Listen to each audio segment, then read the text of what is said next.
Trauma,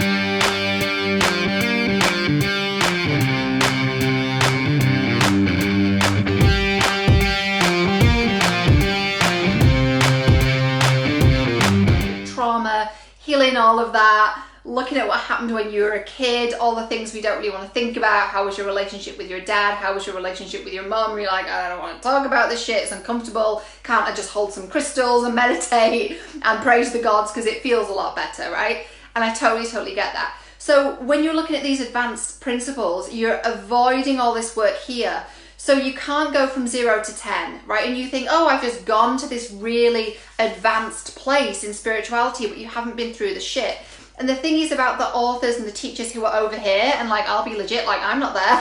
I get triggered all the time. I'm very human. I haven't reached this massive place of enlightenment, even though I've been studying this work for 10 years. I'm still very much in my process too, right? But when you go straight to this text, this messaging, what you're not really doing is going through it.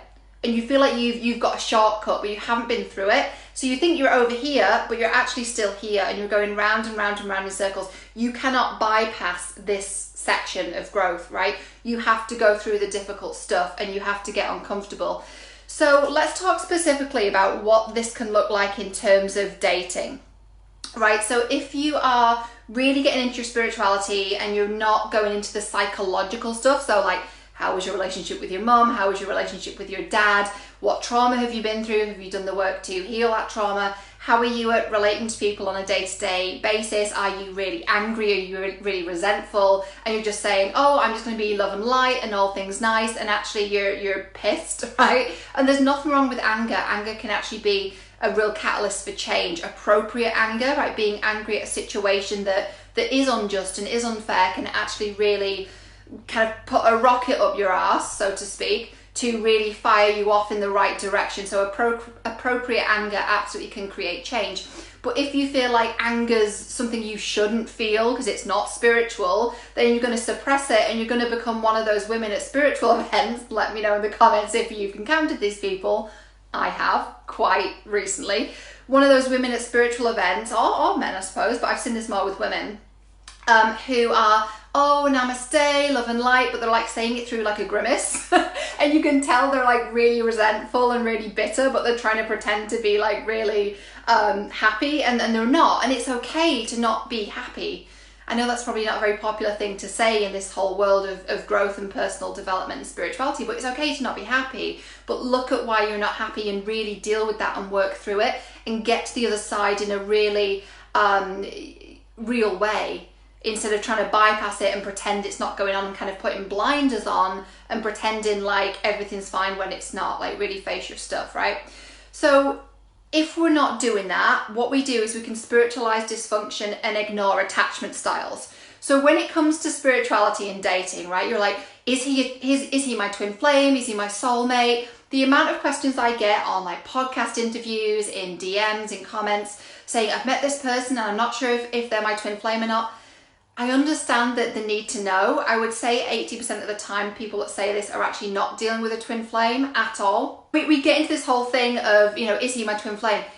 Why is that important to you, right? And that's not like a sarcastic question or like a provocative question. Like, really, like, write down, like, what does twin flame mean to me? If this person is my twin flame, it means this, right? And what you're really trying to do there, I would hazard a guess, an educated guess, that what you're trying to do is make this person special and elevate this person. And special love isn't anything high and mighty and spiritual anyway, right? You're just trying to make this person more special.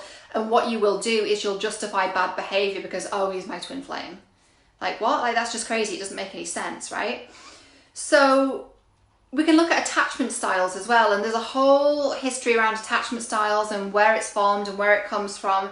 But some questions to ask yourself, and again, I'll put the link below to the post with all these journaling prompts. Go through and actually journal it. Don't just see it and screenshot it and then forget about it. Like, actually do the journaling. Like, you know, when you read self-help books and you don't do all the tasks, you just read through it. Well, don't be that person. Actually do the work. Do the journaling work and dig into your own psyche and be your own relationship pattern interrupter. So journal on what your attachment styles are. So the questions are, do you cling? Do you push people away? What was your family dynamic like? And what was your relationship like with your mother? What was your relationship like with your father? What was your relationship like with your siblings, right? What was their level of emotional and mental health, right? In what ways does this impact you and how you related to other people, right? So we pick up all these messaging from society, from family, from people that were around us, from school, from teachers, from all these people who, you know, are doing their best, but what they really think and feel and believe might not really be at the core of what we really think and feel and believe, right? So it's about unpicking this and being like, actually, this isn't my stuff, and I can put that down and I can decide how I relate to people, right? So that really gets you into some uncomfortable territory because you don't really want to look at that, and you'd rather like hold some crystals and think the problem's going to go away, but they're not unless you really look at this, right? So he's my twin flame. I mean, he might be, he might not be. I'm not saying this person isn't, but by saying that, you're really avoiding the real issue, which is, why do I obsess about men or women, whichever the case is for you, right? Why do I obsess? Why do I cling to them? Why do I feel like this person is the one? And I think that about every person I like. Why is that? That's my pattern, right? That's my pattern. And why do I do that? Ask yourself these questions. And another thing we can do with this whole, you know, fear is a liar, only love is real, I need to open my heart more and be love and light and all things nice. The problem with that is it fuels codependency and it continues the cycle of trauma. So what is codependency? There are a number of different definitions for it. My definition is it's not knowing where you end and the other person begins, and vice versa. It's enmeshment. It's getting entangled in someone else's life, entangled in someone else's problems, not really having a strong sense of self and feeling like you have to become them. So it can be anything as small and minor and benign as his favorite band becomes my favorite band, even though I don't even like rock music, right? Speaking to myself in my 20s, I actually did this. Oh, I love that band. Didn't like that band, but I started to like them because he liked them. And subconsciously, I'm like taking on his stuff. That's kind of benign though, right? That's not really harmful. But other things like taking on their beliefs, their values, right? You actually become them. And that's so dangerous because your whole sense of self, your whole identity is now wrapped up in that person. So what happens if they go, see ya, ta-ta, bye-bye? They're off, they're donezo, they're gone, they've vamooshed, right? Vamished, is that a word? Let's go for it. Go with it. They've gone, and so your sense of self, your identity has gone with it, right? Because you don't know who you are without them.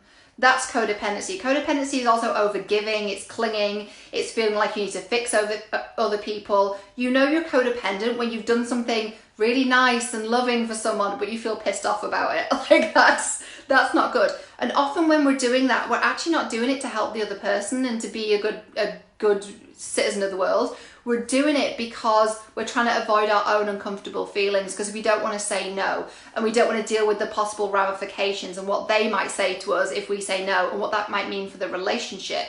And what if that person says, well, if you don't do this, I don't want to be around you. They're going to take your love away. I mean, no one can really take love away from you, but that's what it might feel like, especially if you went through that when you were a kid and you had someone around you who was like, if you're not going to conform and be this type of person and do this for me, I'm going to stonewall you, I'm going to silence you, I'm not going to be there for you. And if that was a caregiver, that's really scary, right? Because you're a kid, you're like 5-6 years old, and you can't survive without your caregivers, whether these are parents, grandparents, aunties and uncles, whatever the situation was for you.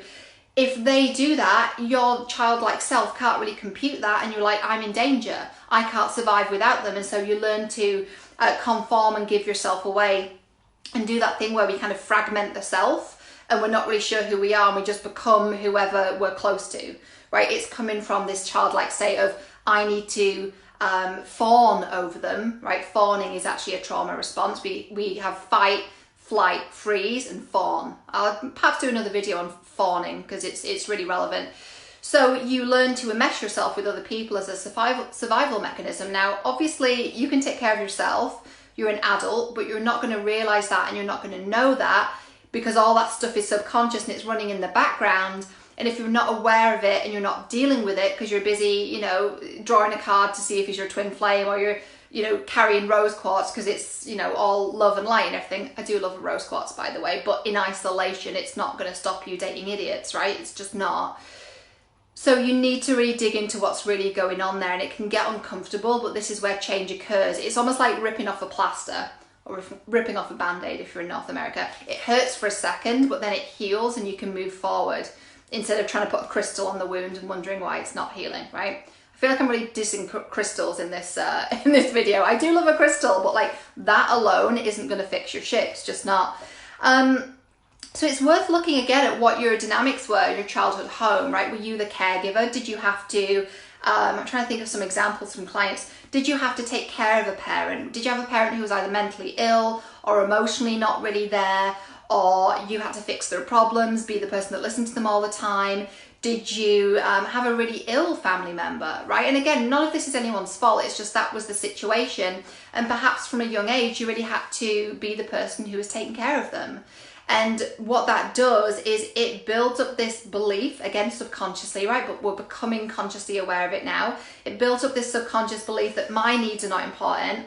Other people come first and I'm the caregiver. And again, you have a lot of identity wrapped up in this other person, in the role, the identity of being the fixer. So how does this transfer over to relationships? Well, how you are in one relationship is how you are in all relationships, right? So if you are the fixer with your friends, with, you know, Jill from accounting and Alicia from yoga or whatever, if you're always the fixer, if you're always the one there listening to people's problems, and by the way, sometimes we think there's nothing wrong with this, like, oh, wherever I am,